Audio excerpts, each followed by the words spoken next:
산부인과 방문하셔서 필요한 경우에는 내과 진료까지 해서 총체적인 관리, 건강 관리를 할 수 있는 상황이 되면 좋을 것 같습니다.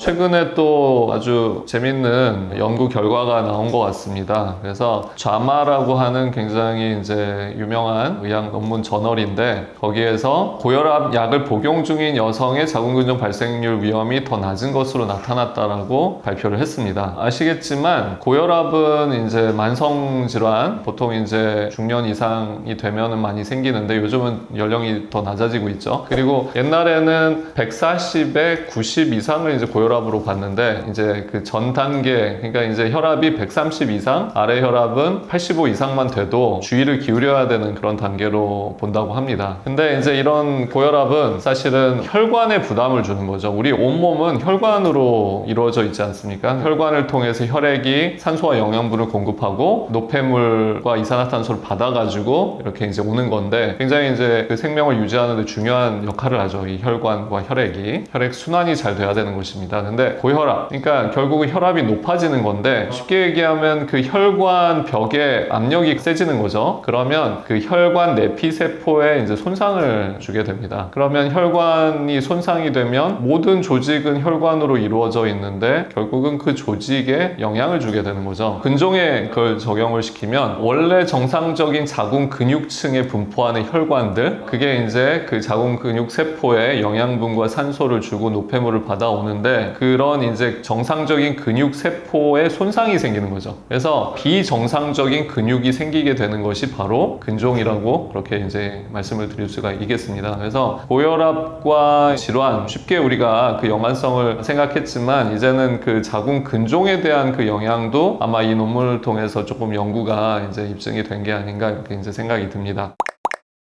그래서 너무나 중요한 고혈압, 뭐 자궁근종 때문에만도 아니죠. 우리가 고혈압이 있으면 신부전 뇌졸중, 여러 가지 치명적인 질환들도 생길 수 있으니까 혈압을 조절해야 될 것 같고, 거기에 더불어서 자궁근종까지도 좀 유병률을 낮춘다로 이해를 하면 되겠습니다. 그래서 실제적으로 여성 질환들, 내과적인 것도 많이 동반이 되고 있는 게 실제적인 상황이죠. 그래서 저희 병원도 사실 이제 내과를 도입한 게 여러 가지 동반되는 질환들을 다 같이 통합적으로 그런 이제 장을 마련하기 위해서입니다. 산부인과 방문하셔서 필요한 경우에는 내과 진료까지 해서 총체적인 관리, 건강 관리를 할 수 있는 상황이 되면 좋을 것 같습니다. 수술을 할 때도 사실 이제 혈압 관리, 혈당 관리가 굉장히 중요합니다. 그래서 내과 선생님과 마취과 선생님이 특히 그런 거를 주관을 해서 다 조절이 되는지를 확인한 다음에 보통 수술을 하게 됩니다. 그러니까 이제 저희 병원에 계시는 내과 선생님, 마취과 선생님이 하는 역할이 단순히 그냥 수술하고 후처치 이런 거를 하는 것이 아니라 수술을 잘 받을 수 있는 어떤 컨디션을 만들어 드리는 거죠. 그래서 굉장히 중요한 역할을 하고 계신다 이렇게 보시면 되겠습니다.